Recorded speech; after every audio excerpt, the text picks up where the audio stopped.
দর্শক, প্রধানমন্ত্রী যশোর সফরে আরো বিস্তারিত খবরাখবর জানাতে যুক্ত হচ্ছেন আমাদের সহকর্মীরা। শুরুতে আমরা চলে যাব সহকর্মী শাহনেওয়াজ বাবলুর কাছে। বাবলু, খাল পুনর্খনন করেছেন প্রধানমন্ত্রী, বিস্তারিত জানাবেন আর কি কি কর্মসূচি এসে সারাদিনে তার?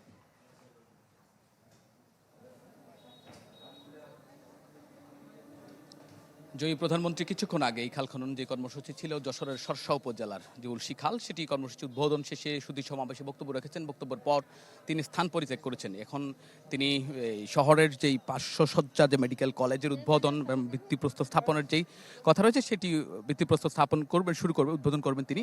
তারপর সার্কিট হাউসে কিছুক্ষণ রেস্ট নিয়ে তারপর যেই যশোর ঈদগাহ ময়দান রয়েছে সেখানে জনসভায়, বিএনপি আয়োজিত জনসভায় বক্তব্য রাখবেন।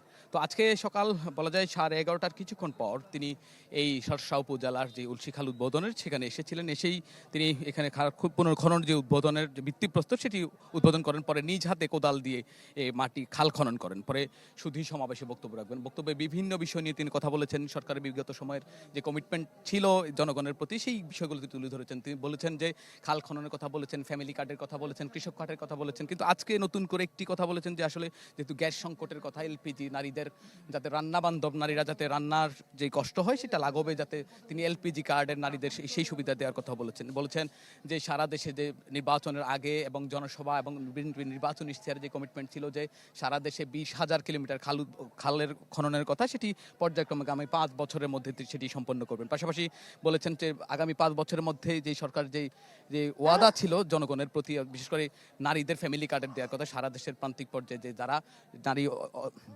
অসচ্ছল নারী রয়েছেন তাদের হাতে ফ্যামিলি কার্ড তুলে দেওয়ার কথা তিনি বলেছেন যে বিশেষ করে আজকের এই প্রধানমন্ত্রীর আগমনকে ঘিরে যশোরের মানুষের মধ্যে উৎসাহ উদ্দীপনা ছিল। বিশেষ করে যে প্রান্তিক অঞ্চলে বলা যায় 50 বছর আগে সরসা উপজেলা এসেছিলেন তার বাবা তৎকালীন প্রেসিডেন্ট জিয়াউর রহমান।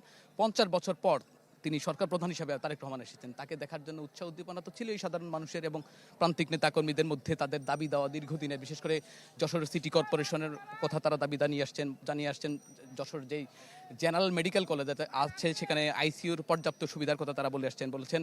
তারা এখানে যেই ট্রেন, আন্তনগর যে ট্রেন চলে, ট্রেন সুযোগ সুবিধার কথা বলেছেন। এবং বিশেষ করে আপনি জানেন এটি যেহেতু যশোরের একবার সীমান্তবর্তী উপজেলা, বলা যায় যে বেনাপোল বন্দর থেকে প্রায় কিছু কিলোমিটার মধ্যেই এই জায়গাটা সরসা উপজেলা। এবং এখানে শেষে যে এখানে বিভিন্ন সাধারণ নেতাকর্মী থেকে এবং কিছু গণমাধ্যম কর্মীও একটি প্রস্তাবনা তুলেছেন যে আসলে বেনাপোল যেহেতু প্রান্তিক এলাকা, একেবারে সীমান্তবর্তী, এখানে একটি মেডিকেল হাসপাতালের কথাও তারা বলেছেন। প্রধানমন্ত্রী বলেছেন আসলে এখানে স্বাস্থ্যমন্ত্রী আছেন, স্বাস্থ্যমন্ত্রী হয়তো পর্যায়ক্রমে এই কার্যক্রমটাও শুরু করবেন। বিশেষ করে যশোরের মানুষ দীর্ঘদিন ধরে যেই উন্নয়ন থেকে বঞ্চিত, সেই উন্নয়ন যাতে এই সরকারের মধ্য দিয়ে ধারাবাহিকতা বজায় থাকে এবং সরকার যাতে যশোরের মানুষের কথা ভেবেই তাদের উন্নয়নের সারথি হয়, সেই প্রত্যাশা করছেন এখানকার মানুষ।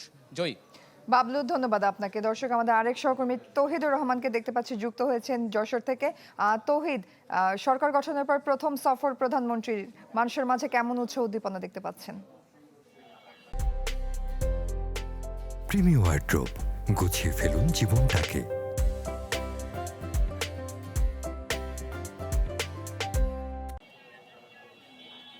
জয়ী, আপনি বাবলুর কাছে শুনছিলেন যে এই জনসভায় প্রধানমন্ত্রীর আসার কথা বেলা 3:30টায়, কিন্তু সকাল থেকেই এখানে আমি নেতাকর্মীদের আগমন লক্ষ্য করছি, যেটা এর আগেও জানিয়েছি। এবং দলীয় নেতাকর্মীর বাইরেও সাধারণ মানুষেরও কিন্তু সমাগম বাড়ছে। বেলা যত গড়াচ্ছে, অর্থাৎ সমাবেশের সময় যত কাছে আসছে, তত কিন্তু এখানে ভিড় বাড়ছে। এবং প্রধানমন্ত্রীর কাছ থেকে দেখার পাশাপাশি তার বক্তব্য শোনার আগ্রহ নিয়েই মানুষজন আসছে। আমি এখানকার মানুষের সাথে কথা বলছিলাম যে তাদের প্রত্যাশা বা প্রধানমন্ত্রীর এই জনসভাকে ঘিরে তাদের প্রত্যাশা কি। তা ওই বাবলু যেটা জানাচ্ছিলেন যে প্রধানমন্ত্রী খাল খনন কর্মসূচি শেষে সেখানে জাতীয় নানা সমস্যা নিয়ে, নাগরিক নানা সমস্যা নিয়ে কথা বলেছেন।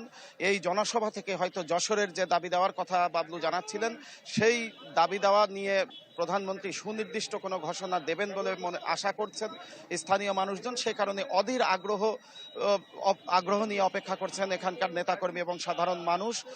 আপনি যে ইতিমধ্যে জেনেছেন যে যশোরে উন্নয়ন সমতার প্রশ্নে যশোর কিন্তু পিছিয়ে ছিল। কাঙ্ক্ষিত সেই উন্নয়ন এখানে হয়নি বলে এখানকার মানুষজনের অভিযোগ রয়েছে।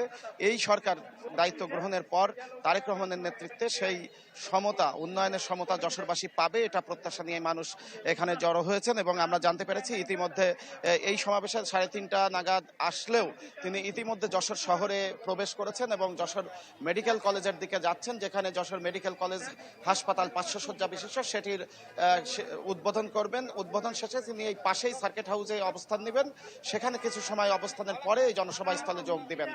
জয়। তৌহিদুর রহমান, ধন্যবাদ আপনাকে। আপনি থাকুন সেখানে, পরবর্তীতে আমরা আবারও ফিরবো আপনার কাছে। দর্শক, প্রধানমন্ত্রীর যশোর সফরে বিস্তারিত খবরাখবর জানছিলাম।